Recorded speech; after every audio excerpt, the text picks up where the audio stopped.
They go kindly be no talk from you.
In sleep he sang to me, in dreams he came. That voice which calls to me and speaks my name.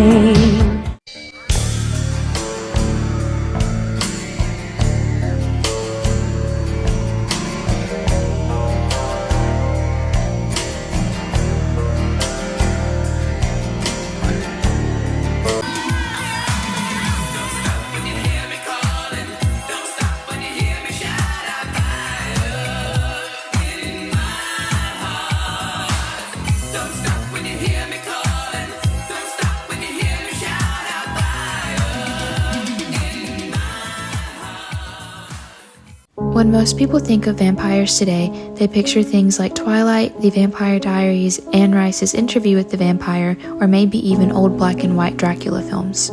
And if they know a little more history, they might think of Vlad the Impaler, Elizabeth Bathory, or the fog-covered castles of Transylvania and the moss hanging from the trees in New Orleans. But the vampire, at least the idea of it, is far older, far wider, and far stranger than any of those modern versions. At its most basic, a vampire is a being caught somewhere between life and death who feeds on the living, most often through their blood or through what earlier cultures simply called vitality. Different cultures have different names, but the core idea is extremely consistent: something dead that still takes from the living.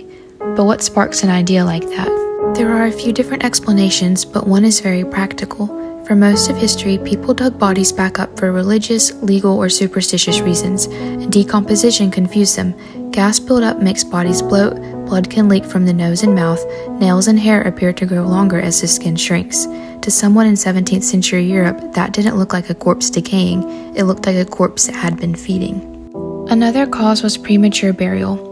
People were sometimes entombed while still alive, under the assumption someone was actually dead. To viewers, when a coffin was later opened only to discover scratch marks from someone trying to claw their way out, it was not a mistake of medicine, but proof that the dead could rise. And then there is disease. Epidemics, especially tuberculosis and rabies, reshaped behavior and appearances in ways that matched vampire lore.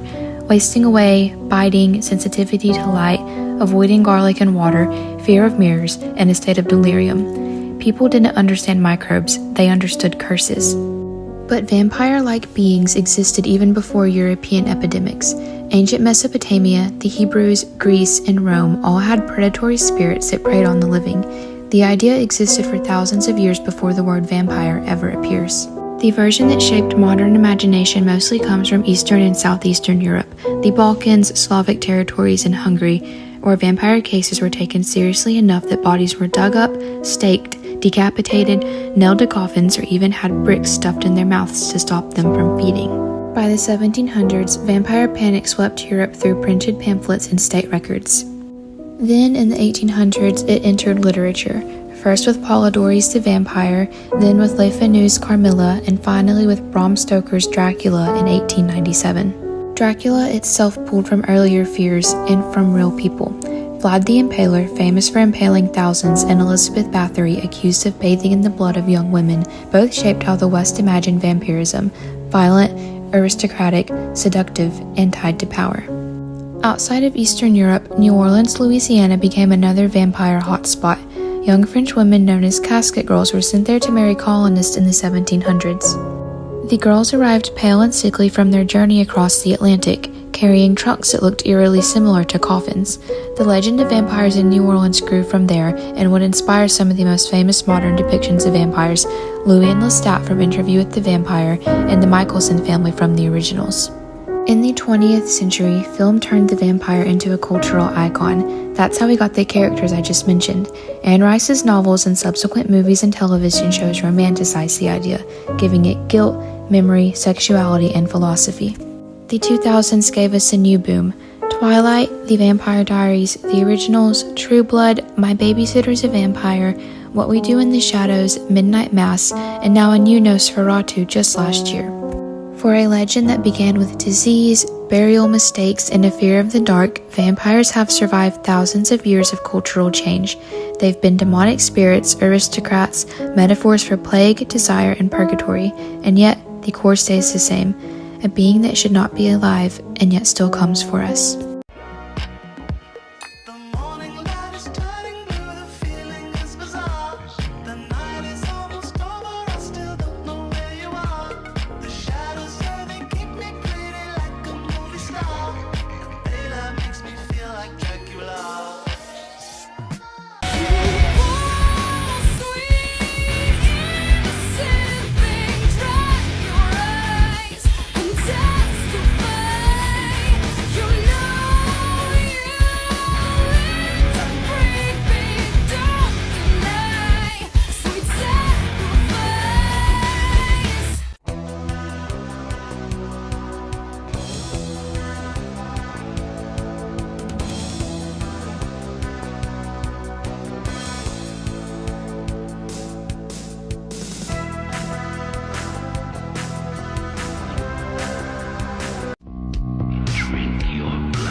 Let's read another scary story that was sent to us. This happened in Austria and my mom was 21.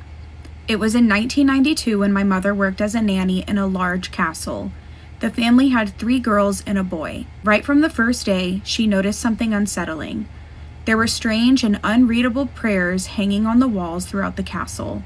My mother said she couldn't decipher them. The children also appeared pale and unusually quiet for their age. Then, strange things began to happen. One day, my mother had a severe headache and asked her boss for headache medicine. Shortly after taking it, she felt dizzy and had to lie down. And later, she felt weak and disoriented. Everything in the castle seemed even scarier after that. She was often alone with the children in this enormous building. The mother of the family warned her to never enter the first floor where the chapel was. During a walk around the home, my mother wanted to open the door to where the chapel was. When she touched the handle, the door swung open by itself and slammed shut immediately. Startled, she ran back to the playroom with the children and did not try to go in there again. My mom's cousin started working in the castle shortly after my mom quit. She was 14. One day, she suddenly didn't return home. In Austria, at 14, you can decide where you live, so CPS or the police couldn't do anything. The castle family had manipulated her and kept her under their control. During this time, my mother also noticed that around her aunt's house, there were strange, evil symbols carved into the trees. So this person's mom and the aunt decided to do a ritual to try to get rid of any evil. The ritual lasted 3 days, and apparently the house smelled really bad during those entire 3 days of the ritual. It was coming from the attic and it smelled like something had died up there. And other weird things happened, like really loud noises coming from the attic. And after the ritual was complete, the cousin did return home. But till this day, the cousin doesn't really speak about what happened during her time working in the castle. And the owners of the castle moved because the dad was doing illegal stuff. He was selling substances. And now the castle is owned by the village, but this person did send me a picture of the castle. And the castle is called Schloss Wassen. I'm not sure if I'm saying that right, but I'll spell it correctly for y'all. Anyway, here's the picture. And some of y'all might be thinking that the mom was not very smart for going and opening that door that the mother told her not to open. But let's be real, at 21, I would have opened that door too. Even now, at 32, I would open that door if someone told me not to open it. I would. But to me, because the children were pale and quiet, and there was a chapel and rituals and weird smells and evil carvings, to me, it sounds like vampires. That sounds like vampires to me. That's very much giving American Horror Story Hotel. I think it's vampires. What do y'all think?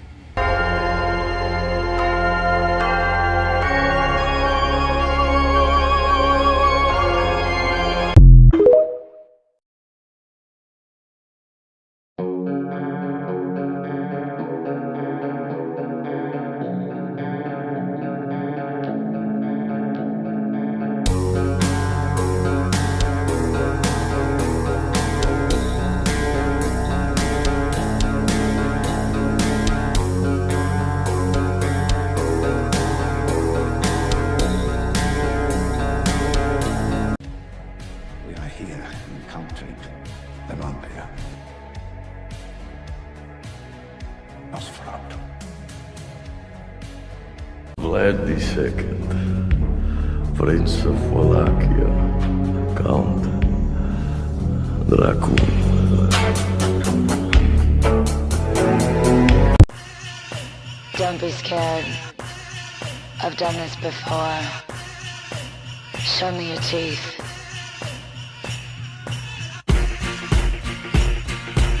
Show me your teeth. Show me your teeth. Don't.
Death is the mother of beauty, said Henry.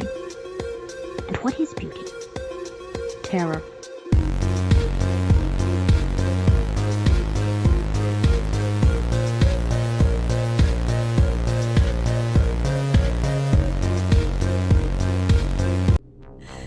Come to me, the guardian angel.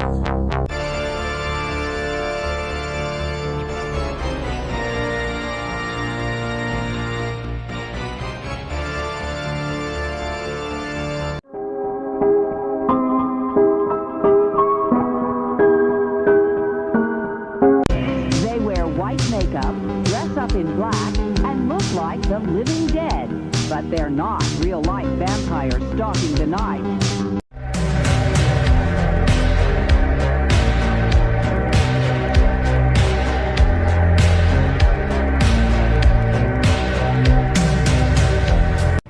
Hated by everyone. Just for being alive.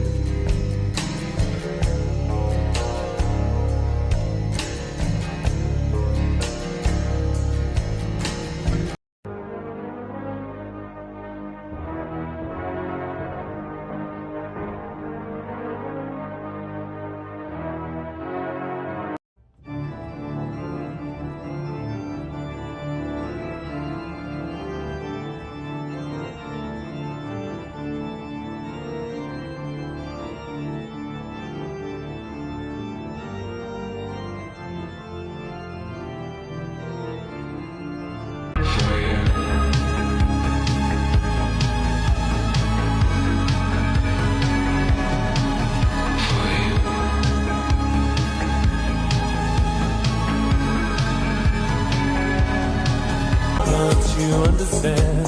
Oh, my little girl. All I ever wanted, all I ever needed is here in my arms. Words are very unnecessary. They can only do harm.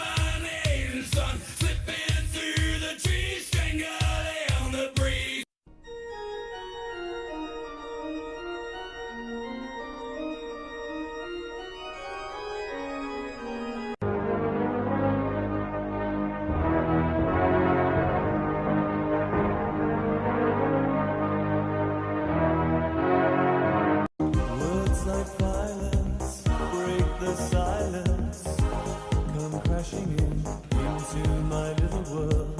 Painful to me, it's right through me. Don't you understand? Oh, my little girl. All I ever wanted, all I ever needed is here in my arms. Words are very unnecessary. They can only do harm.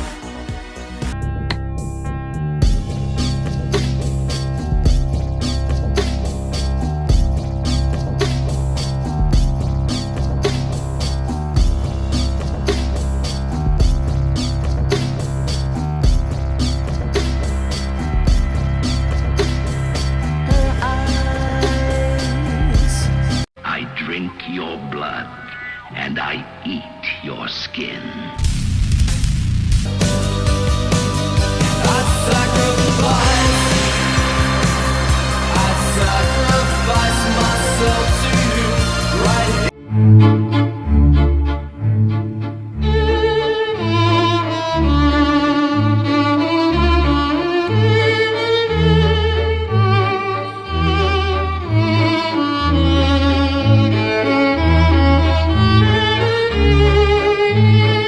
history of vampires. Let's talk about it. The vampire is far older than Gothic literature. Early beliefs across Greece and Rome describe human-like beings feeding on the living. These were usually associated with diseases and fear of the dead returning. These stories created genuine panic. The literary transformation began in the 19th century, with the Vampire published in 1819. This introduced the aristocratic, seductive vampire, an entirely new perspective that shifts the figure from superstition to social and psychological symbolism. And in 1872, Carmilla is published, developing this idea further, presenting an intimate and uncanny vampire, traits that have now transformed into the modern literature that we see today. So while the vampire's origin lies in ancient fear, the version that we're most familiar with today is ultimately a creation of Gothic literature. Drop your thoughts below on the idea of the vampire. Now over and over